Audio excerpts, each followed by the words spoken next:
Greetings of the day. आज बात करते हैं घनानंद की कवित्व के व्याख्या। तो जो व्याख्या भाग में घनानंद का ये प्रथम कवित्व है।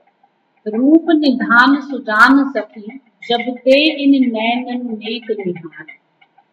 दीघ थकी अनुराग छकी, मति लाज के साज समाज विसार। एक अचंभ भयो घनानंद है, नित ही पल पाट उधारे। तार करे नहीं तार कहूँ, सुख दे मनमोह मोह। तो ये जो कवित्व है इनका, इस अवतरण में रीति रस तरंगिणी के घनानंद नामक ये जो अवतरण है वहां से अवतरित है। और ये अवतरण सुजान प्रेम से लिया गया है। इसमें नायिका की वियोग दशा और उसकी जो अपने प्रियतम से मिलने की एक प्रबल अभिलाषा है, उसका बहुत ही सुंदर चित्र कवि ने यहाँ पर प्रस्तुत किया। तो जो विदग्ध नायिका है वो अपनी सखी को संबोधित करते हुए कह रही है कि हे सखी, जब से मेरे इन नेत्रों ने, जब ते इन नैनन नेक निहारे, जब से मेरे इन नेत्रों ने रूप निधान सौंदर्य के भंडार सुजान सखी उन प्रियतम को देखा है। निहारे देखा है, नैनन इन आंखों में।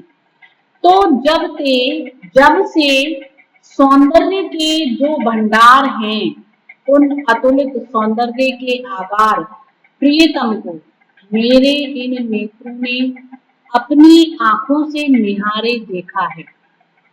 दीघ थकी अनुराग छकी, मति लाज के साज समाज विसार।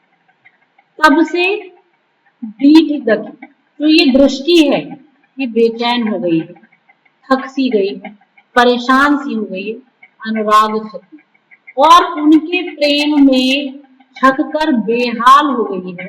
अर्थात उन्हें देखते देखते थक कर ये जो मेरी दृष्टि है, मेरे नेत्र हैं, ये बेहाल हो गई है। कहने का तात्पर्य यह है कि अब इन नेत्रों से उन प्रियतम की जो छवि है वो किसी भी पल विस्मृत ही नहीं हो रही है। लाज के साज समाज विसारे, और जो मेरा हृदय है हे सखी, वो पूर्ण रूपेण अनुराग छकी, इन उनके प्रेम से सराबोर हो गया है। एक पल के लिए भी उनके प्रेम रूप जो रसधार है उससे विरत नहीं हो पा रहा।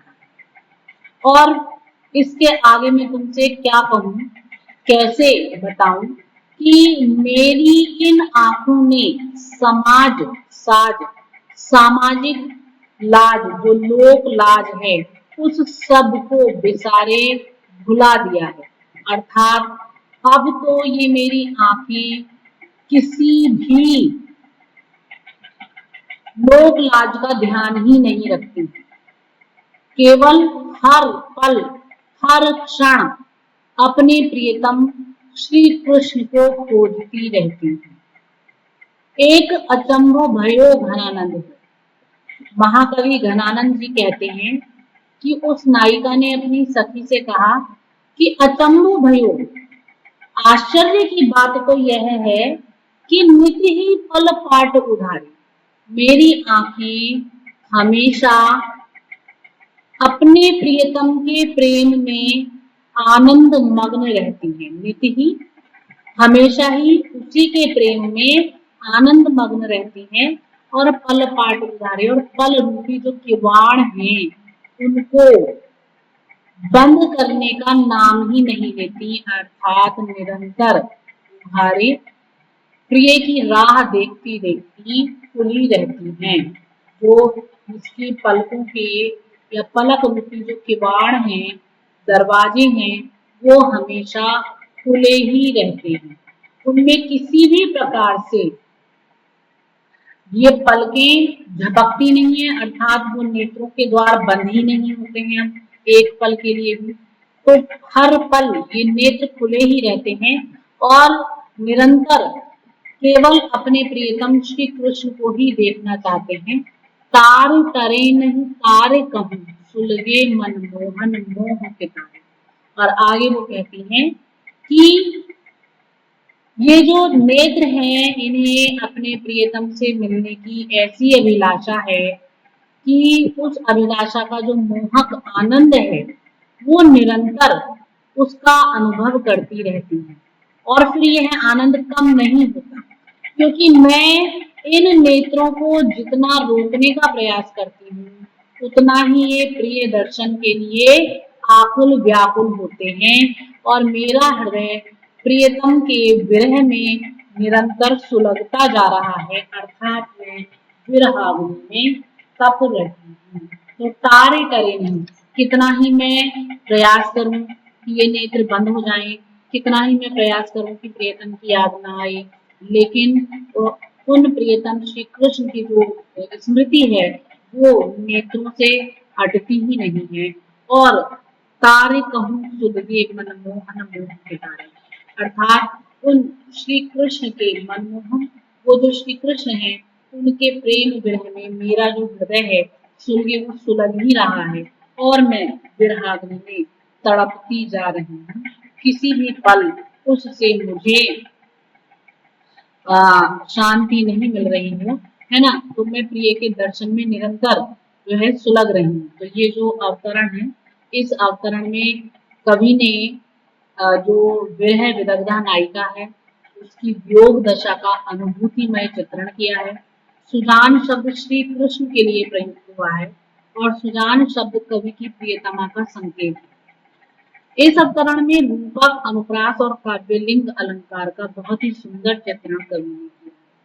तो यहाँ पर क्योंकि जैसा पूर्व में भी पढ़ा, जो सुजान है वो घनानंद की प्रेयसी है और जब वो वृंदावन आए हैं तो सुजान को लेकर आना चाहते थे, पर सुजान ने उनके साथ आने के लिए मना कर दिया, जिसके कारण वो बहुत अधिक विरह बन गए थे और वृंदावन आकर उन्होंने निम्बार्क संप्रदाय अपना लिया था। तो घनानंद जी ने भले ही सुजान उनके साथ नहीं आई, लेकिन सुजान के विषय में कोई भी गलत धारणा उन्होंने अपने हृदय में नहीं रखी। उनका जो प्रेम है वो सुजान के प्रति अनन्य है, एकनिष्ठ है। इसलिए उनके पदों में श्री कृष्ण के रूप में सुजान का प्रयोग यत्र तत्र प्राप्त होता है और इस पद में भी जो सुजान शब्द का प्रयोग कवि ने किया है वो भगवान श्री कृष्ण के लिए किया है, लेकिन संकेत उनकी स्वयं की प्रियतमा से है। जो अगला पद है उस अगले पद में कहते हैं कि जासो प्रीति ताहि निखराई सौ निपट नेहि, कैसे करिजेगी जरन सो जताई महानिर्दयी गई कैसे जीवाऊं वेदन की पड़वारी कहाँ नो पुराई दुख को बखान करी देखो रसना ए होती एपई कहु बाको मन देखन न पाई रैन दिन चैन को न लेस कहु पैल भाग आपने ही ऐसे दोष कहाँ मोह लगा। तो यहाँ पर जो कवि हैं वो योगिनी नायिका का ही वर्णन कर रहे हैं।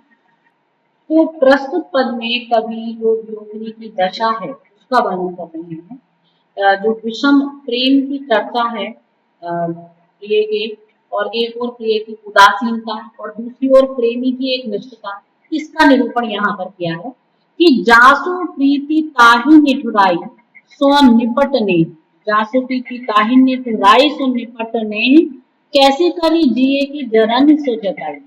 कहते हैं कि जिस प्रेम से मैंने प्रीति की, जासु प्रीति, जिस प्रकार मैंने प्रिय से प्रेम किया है, प्रीति की है, ताहि ने बुराई, उसने मुझसे तो बदले में प्रेम किया ही नहीं, निष्ठुरता दिखाई है और निष्ठुरता से निपटने अत्यधिक प्रेम कर लिया है। अर्थात मैंने तो प्रिय से बहुत अधिक प्रेम किया है और मैंने उसके प्रति स्वयं को समर्पित किया है, लेकिन उस प्रियतम ने बदले में मेरे प्रति निष्ठुरता से अत्यधिक प्रेम कर लिया है, अर्थात वो मेरे प्रति अत्यधिक निष्ठुर हो गया है, यानी कि मुझसे प्रेम करता ही नहीं है। कैसे करी जिए की जरा नहीं सोचा। तो इस प्रकार जो मेरे जिए की जलन, मेरे हृदय की एक जलन है, अग्नि है, जो मेरे हृदय में एक जलन होती है, मतलब एक ईर्ष्या होती है कि ऐसा क्यों वो कर रहा है, तो जरा नहीं सो जताइए, उसे मैं बताऊं किस प्रकार जताऊं, कैसे कहूं और किससे कहूं। तो कैसे करूं, अर्थात जो वो कुछ कर रहा है, जिस प्रकार वो निष्ठुरता दिखा रहा है, उसकी इस निष्ठुरता को देखकर जिए की जलन, जो मेरे हृदय में जलन होती है, पीड़ा होती है, वेदना होती है, सो जताइए, अर्थात मैं उसे किस प्रकार जताऊं, कैसे कहूं। महानिर्दयी दई कैसे के जीवाऊं जीव वेदन की बढ़वारी कहाँ न दुराई। आगे के नायिका कह रही है कि हे देव, दई, हे देव, दई का तात्पर्य यहाँ पर है देव, है देव, हे देव, हे विधाता, महानिर्दयी, वो जो मेरा प्रिय है वो अत्यधिक निर्दयी ही नहीं, महानिर्दयी है। कैसे के जीवाऊं जी, इसलिए अपने हृदय को अब मैं कैसे प्राण दान दूं, उसको मैं कैसे जियाऊं। यानी कि जब वो मेरे प्रति इतनी निर्दयता ही नहीं महानिर्दयता दिखाएगा, तो मेरा हृदय कितना विदवित हो रहा है, कितना व्याकुल हो रहा है, मैं उसे कैसे जिवा सकती हूँ। वेदन की बढ़वारी कहाँ लुटुराई। और जो कह रही है कि यदि ये कहा जाए कि वेदना को छिपाकर रखो, वेदन, जो वेदना निरंतर बढ़ती चली जा रही है, उसको मैं कैसे छिपाऊं, कहाँ लो दुराइए, कहाँ ले जाकर मैं उसे छुपा लूं। दुराइए मतलब कि छुपा दूं, कि लोग कहें कि अपनी वेदना को छुपा लो, तो कैसे छिपा कर रखूं। वेदना की बढ़वारी, वो जो वेदना है, उसके विरह की वेदना है, उसकी निष्ठुरता के कारण जो मेरे हृदय में वेदना है, उसका मेरी तरफ ध्यान ना देने पर जो मेरी हृदय की वेदना है, उसे मैं कैसे छिपा लूं। दुख को बखान कर हृदय को रस नाते होती। कह रही है कि मतलब कि ये जो मेरा हृदय है, जो निरंतर उसके प्रति व्याकुल होता जा रहा है, ये बढ़कर शरीर रूपी जो घट है, उस घट से बाहर जाना चाहती है। जो मेरा दुख है वो मेरे हृदय से बाहर निकलकर, है ना, मेरे शरीर से बाहर निकलना चाहता है। यानी कि कहने का तात्पर्य यह है कि हृदय में इतना दुख है कि अब मैं उसे हृदय में तो छुपा नहीं पा रही हूँ। ऐसा लगा है कि मैं उसे किसी से कह दूं, किसी को बता दूं। ऐसा लगता है कि वो वेदना इतनी अधिक बढ़ गई है कि जो शरीर रूपी घट है, घड़ा है, अब वो उससे बाहर निकलना चाहता है। तो अब उसको हृदय में छिपाकर रखना संभव ही नहीं है। यानी कि अगर उसको छिपाने का कितना ही प्रयास किया जाए, लेकिन वो शरीर में छुप ही नहीं सकता, मेरे हृदय में वो दुख छुप ही नहीं सकता, क्योंकि अब वो मेरे वश में ही नहीं रहा है। मैं उसे मतलब किसी भी रूप में छुपा ही नहीं पा रही हूँ। वह पीड़ा, वो वेदना, वो कसक इतनी अधिक है कि आपसे आप वो दूसरों के प्रति प्रकट होना चाहती है। दुख को बखान कर हृदय को रसना को।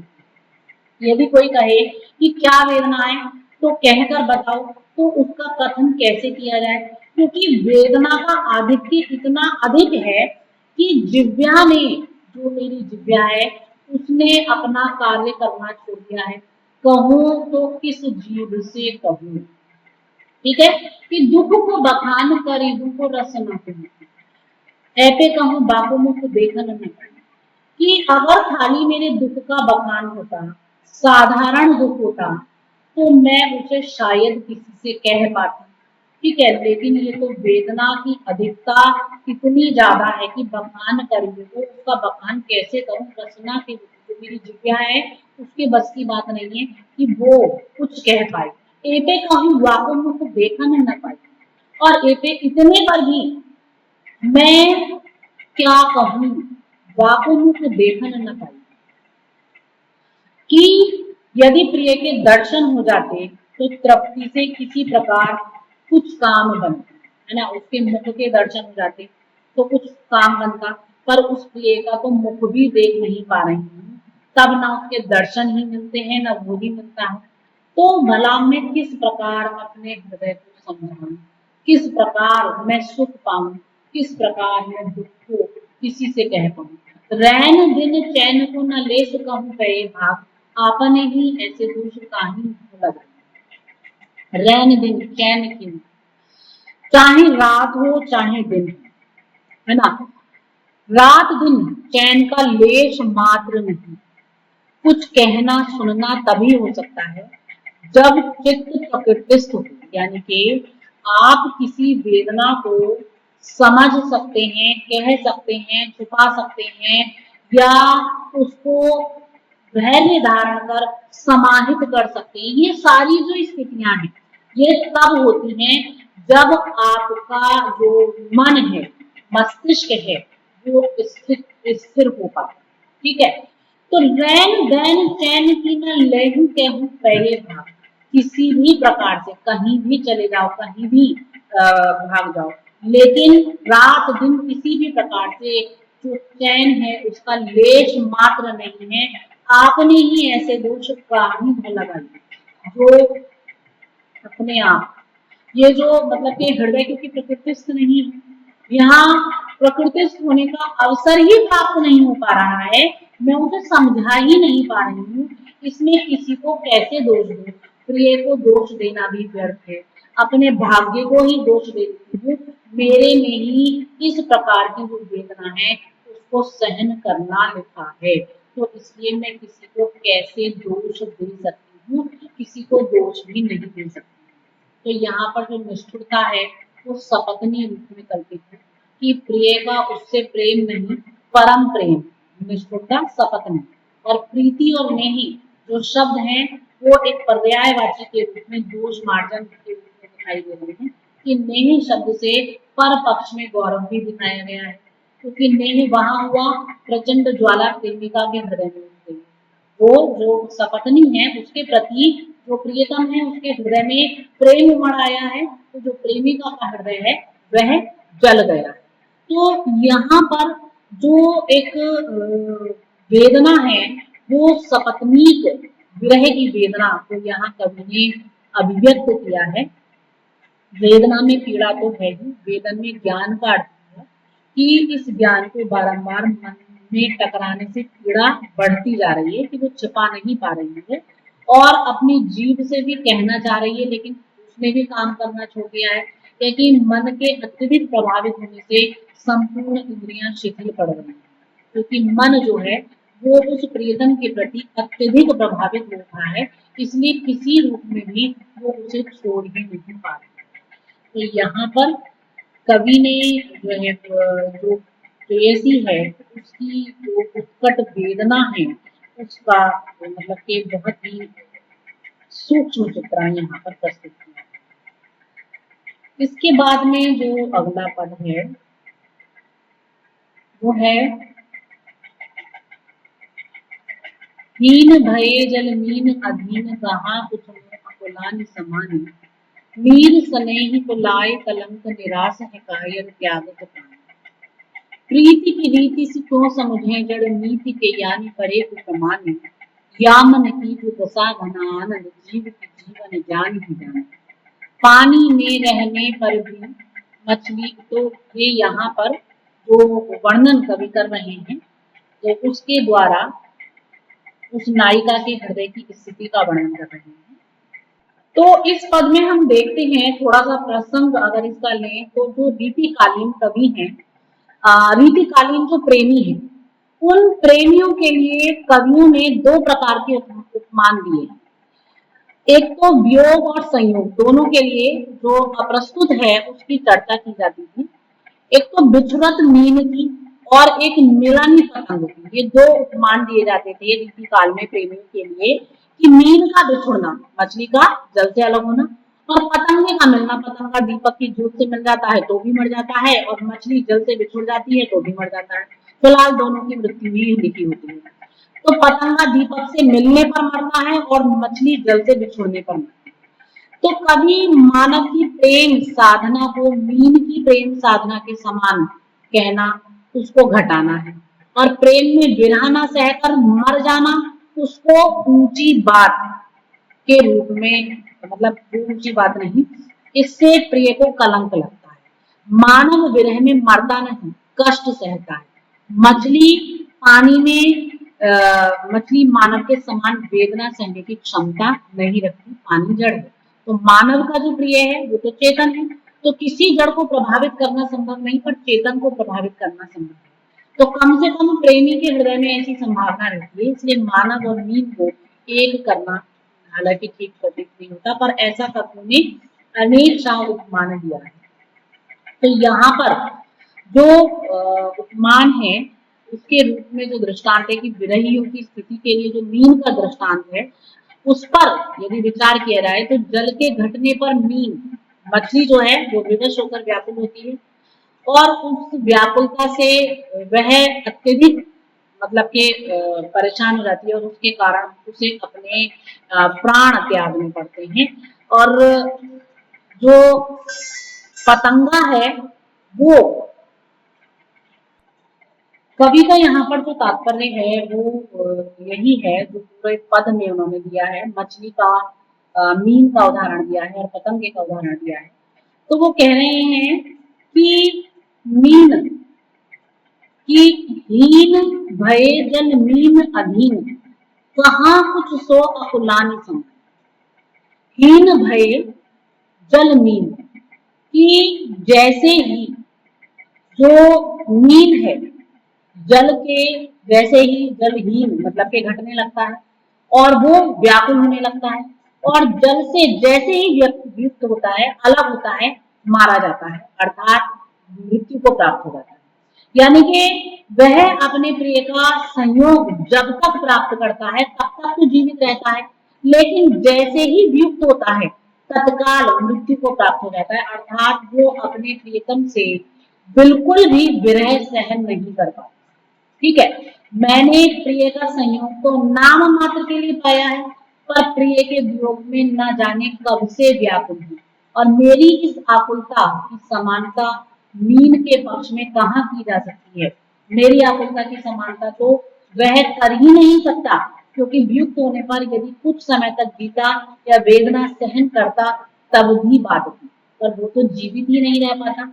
अर्थात बात यही है कि हीन भय जल मीन, मीन जैसे ही जल से हीन होता है वैसे ही अपने प्राण त्याग देता है, तो वो एक पल के लिए भी जल से युक्त नहीं रह पाता, क्योंकि उसका जो प्रियतम जल है, जब तक वो अपने प्रियतम जल से मिला रहता है, संयुक्त रहता है, तब तक ही जीवन धारण करता है, लेकिन जैसे ही जल से युक्त होता है वह मृत्यु को प्राप्त हो जाता है। अधीन कहाँ कुछ मोह अकुलानि सम, वो मेरी आकुलता के कहाँ समानता पर आ सकता है, क्योंकि मैं तो अपने प्रियतम से कुछ ही क्षण के लिए मिला हूँ और उसके बाद उसके विरह में व्याकुल हूँ, लेकिन मैं मरूंगा नहीं।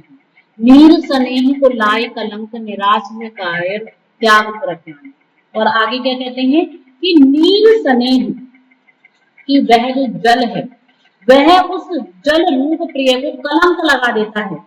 मैं मरकर अपने प्रिय को कलंक नहीं लगाना चाहता। आशा उस मीन में नहीं है कि एक पल भी उससे आशा करे कि वो वापस उससे मिलेगा, लेकिन मैं पूर्ण आशावाद, मुझे पूरी आशा है कि मेरा प्रियतम मुझे मिलेगा, इसलिए मैं उसके विरह में भी जीवन को धारण करूंगा, मैं मरूंगा नहीं। तो जो भारतीय काव्य परंपरा है उसमें नैराश्यवाद को भी कोई स्थान है ही नहीं, वो पूरी तरीके से आशावादी है ना, वहां निराशा नहीं है। तो इसलिए मतलब कि जो मीन है वो भले ही अपने प्राण त्याग देता है, लेकिन मैं अपने प्राण नहीं त्याग सकता। और आगे क्या कहते हैं कि प्रीति की रीति से क्यों समझे जड़ नीति के पानी परे को प्रमाण। वो भला प्रेम की रीति क्या समझे, जो मीन है वो प्रेम की क्या नीति समझ पाएगा, क्योंकि वो तो चेतन है ही नहीं, वो तो जड़ है। ठीक है, वेदना को सहन नहीं सकता क्योंकि जड़ है, तो प्रीति की जो वास्तविक रीति है उसे वह क्या समझे, वह चेतन होकर भी जड़ ही है, और वह तो अपने अचेतन प्रिय जल के हाथों पड़ने में, उसके प्रेम में विवश होने भर के लिए प्रमाणित रहे। ठीक है, क्योंकि वो स्वयं चेतन है, नीम चेतन है, लेकिन वो भी जड़ ही है। और उसका जो प्रियतम है यानी कि जल, वो अचेतन है। ठीक है, तो वो उसे समझ ही नहीं सकता। यदि अगर उसमें मतलब कि क्षमता होती समझने की, तो वह प्रिय के हाथों इस प्रकार ना पड़ता कि उसके प्रेम की वेदना सहन ना करने में अपने प्राणों का उत्सर्ग कर देता। ठीक है, ऐसा नहीं करता कि अपने प्राण को मतलब कि उसको अपने प्राणों को समाप्त कर देता। या मन की जो दशा, मन आनंद जीव के जीवन जान ही जाने, लेकिन मेरे जो हृदय की दशा, ठीक है, उसका प्रिय तो उसकी स्थिति को समझने वाला चेतन प्रिय है ही नहीं, पर मेरी प्रेयसी मेरे मन की दशा को समझने वाली है। इसलिए इस आशा और संभावना में कि मैं अपनी प्रिया को प्रभावित कर सकता हूँ, मैं जीता हूँ। और मेरी प्रेयसी सुजान मेरे जी को इस प्रकार जिलाती रहती है। यानी कि मीन का प्रेम जड़ है, स्वतः नींद में विरह का कष्ट सहन करने की शक्ति नहीं है। इसलिए यदि प्रेम की व्याकुलता की उससे तुलना की जाए तो वो अनुचित है, क्योंकि मेरा जो प्रेम है और मेरी जो प्रेयसी है वो चेतन है, और साहस पूर्वक वेदना को मैं सह सकता हूँ, मैं उसको प्रभावित कर सकता हूँ। ठीक है, मतलब मेरी जो वेदना है, जो मेरी आकुलता है, व्याकुलता है, वो उसके हृदय को छू सकती है। तो चेतन ही चेतन को प्रभावित कर सकता है, जड़ चेतन चेतन जड़ को प्रभावित नहीं कर सकता। तो यहाँ जो संभावना है वो मुझे वेदना को सहने का एक आश्रय देती है, मुझे जिलाती है। मेरी जो प्रिया सुजान है, मेरी वेदना को समझने वाली है। मानव प्रेम संबंध जो है वो मीन प्रेम संबंध से अत्यधिक गूढ़ है, रहस्यमय है। उसकी तुलना किसी भी रूप में जो मीन का प्रेम है उससे नहीं की जा सकती। तो मेरी जो प्रेयसी है वो मेरे लिए एक आशा बंद है, और उस जो उसकी जो मतलब कि आशा है, उससे जुड़ने की जो आशा है वो मुझे जीवन दान देती है। उससे मिलने की जो आशा है वो मुझे स्थिर करती है, उसकी वेदना को सहन करने की शक्ति प्रदान करती है। तो इसीलिए मैं अपने प्राणों को त्याग कर अपने प्रियतम को कलंकित नहीं करूंगा, क्योंकि मेरा जो प्रेम है वो मीन के प्रेम जैसा नहीं है। मैं अपने उस जो है सुजान को जानता हूँ, वो मुझे जिलाने वाली है, और वो मेरे प्रेम को समझने वाली है। वो मेरा जो प्रेम है, मेरी जो वेदना है, वो उसको प्रभावित करेगी। वो कहते हैं ना कि जब एक व्यक्ति अंतर आत्मा से किसी से जुड़ जाता है, और वो भले ही कह ना पाए, लेकिन ना कहने पर भी यदि वो रो रहा है, वो व्याकुल है, वो उसको याद कर रहा है, तो दूसरे को उसकी अनुभूति स्वतः हो जाती है। तो यहाँ पर कवि घनानंद को भी विश्वास है कि जो मेरी व्याकुलता है, मेरी जो वेदना है, जो मेरी प्रेम की आकुलता है, वो सुजान को अवश्य प्रभावित करेगी, वो उस तक जरूर पहुंचेगी। ठीक है, तो इसलिए मैं उससे मिलने की आशा में ही जीवित हूँ। तो यहाँ पर कवि की जो प्रेम की अनन्यता है उसकी अभिव्यक्ति करेंगे। धन्यवाद।